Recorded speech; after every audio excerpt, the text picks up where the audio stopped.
Hoje a gente vai falar de um assunto que, se tu não tá passando por isso, eu tenho certeza que tu conhece alguém que tá. E esse assunto é depressão. Eu quero fazer com que no final desse vídeo tu entenda o que desamparo aprendido tem a ver com depressão. É um conceito que tá super relacionado. Desamparo aprendido vem lá da psicologia positiva.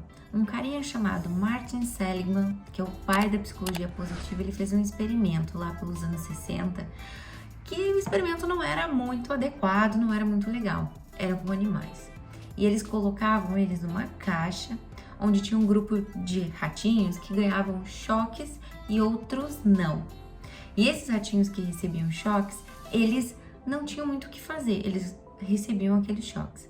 Aí, no segundo momento, eles botaram os dois ratinhos, os dois grupos de ratinhos em uma caixa, onde, se eles se deslocassem de um lado para outro, os estímulos paravam. Só que eles perceberam que os ratinhos que receberam os choques, no primeiro momento, eles não tinham mais motivação para ir para o outro lado da caixa.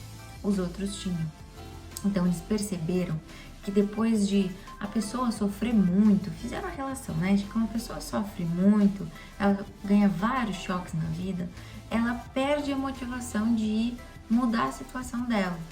Mesmo que seja o próximo passo, mesmo que seja o próximo nível.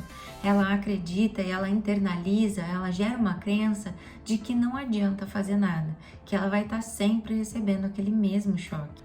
E eu quero te passar umas dicas. Porém, antes eu quero te pedir também que tu curta esse vídeo, dê o teu like, te inscreve no meu canal e, se quiser, deixa um comentário e uma sugestão para o próximo vídeo.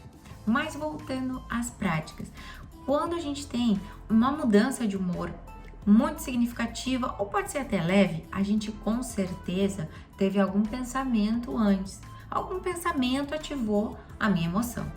Quando uma emoção é detectada, eu tenho que logo pensar o que pensamento que desencadeou esse tipo de emoção. Muito provavelmente, quando a gente tem uma emoção negativa, a gente teve algum pensamento autodepreciativo. E analisar ele é muito importante, para a gente relacionar e pensar. Se eu tô tendo um pensamento desse tipo assim, ó, eu não sirvo para nada, eu estrago tudo, não adianta fazer nada, para mim nada dá certo, com certeza eu tô tendo pensamentos depreciativos que podem vir lá do desamparo aprendido. E como é que a gente vai fazer essa mudança? Primeiro, entender que essa forma de falar com a gente mesmo, ela super nos coloca para baixo, ela não nos motiva. E a gente precisa cultivar pensamentos diferentes para que a gente cancele aquela forma de conversar com a gente mesmo, sabe? Então, ao invés de dizer que eu não consigo nada, eu posso conversar comigo mesmo e dizer, não, eu vou tentar. Dessa vez eu vou tentar e vai dar certo, eu vou me ajudar, eu sou capaz, coisas nesse sentido. Mas, se ficou muito complicado entender isso, porque eu não acredito nisso mesmo, a gente precisa rever quais foram as situações da tua infância que fizeram tu acreditar que a vida é assim, pra gente conseguir fazer com que a gente possa colocar uma crença diferente dentro de ti. Essas crenças de tu não conseguir fazer nada, de que tu não consegue, de que tu é incapaz, elas vão contaminar todas as áreas da tua vida. E pode ser que agora não esteja dando tanto problema, mas quando tu for vivenciar uma situação nova, pode barrar teu próximo nível. Uma outra dica que tá super relacionada é entender que pensamentos não são fatos e que a nossa mente, ela tenta criar uma realidade interpretando o que está acontecendo e ainda relacionando com eventos que eu já vivi. Então a gente precisa entender o que é fato e o que eu estou pensando sobre isso. Será que eu estou distorcendo a realidade? Isso é super importante, a gente ter esse conhecimento sobre nós mesmos. Então, eles perceberam que esses animais que receberam esses choques, depois eles tinham muita dificuldade de aprender coisas novas e eles também ficaram com um humor negativo por bastante tempo, desmotivados e um comportamento super diferente do início do teste. Então, eles fizeram esses testes com humanos também, mas eram com alguns barulhos e também com atividades impossíveis de serem concretizadas, desafios impossíveis de serem finalizados. E aí eles perceberam que as pessoas também tinham a mesma desmotivação. E aí, eles descobriram um dado diferente, que tinha pessoas que passavam por isso e não tinham esse comportamento de se sentirem desmotivadas, de não quererem mais participar das coisas e de ficar com humor negativo. E aí, eles perceberam que essas pessoas internalizavam a dificuldade como se fosse um evento externo a ela. Por exemplo, quando tu vai fazer uma prova e tu tá doente e tu vai mal nessa prova, se tu entender que foi por causa da tua doença, tu preserva o teu ego e tu preserva a tua identidade, a tua crença de capacidade.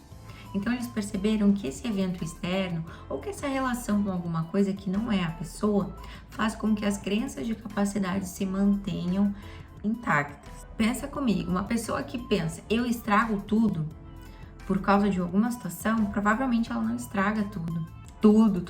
Tem muitas coisas que ela acerta. Só que por causa de uma coisa, ela tá tendo essa forma de ver a sua própria capacidade. Eu estrago tudo.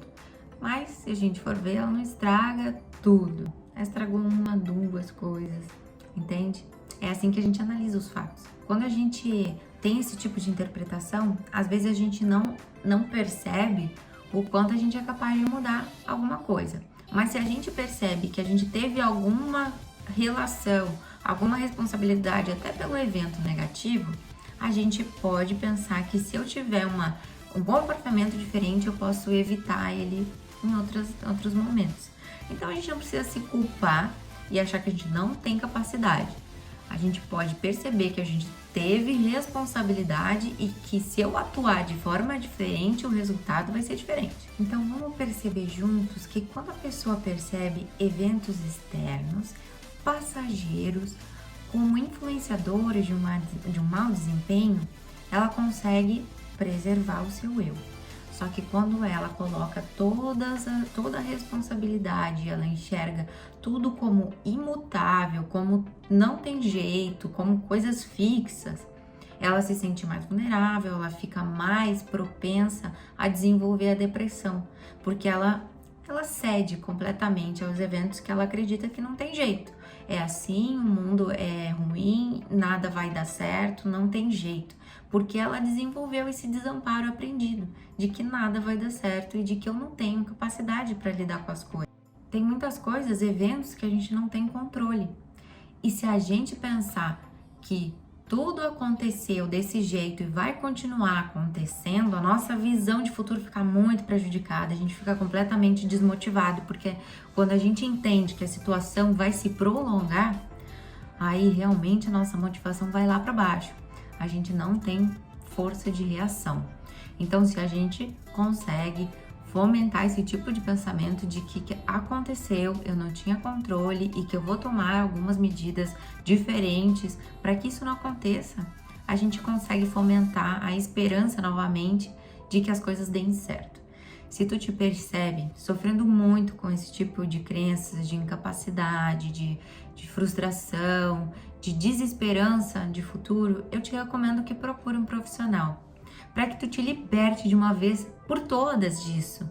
Isso influencia e impacta não só no teu mundo profissional, acadêmico, como relacionamentos, como a tua própria capacidade de encontrar a tua identidade, a tua essência, o teu propósito, quem tu é de verdade. Eu tenho certeza que tu já passou por isso e que já lidou com isso de alguma forma. Mas, se isso se prolonga em muitas situações, eu te recomendo que faça essa procura e essa busca de um profissional, que isso vai fazer com que a tua vida vá para frente. O meu nome é Julia Von Vurbis,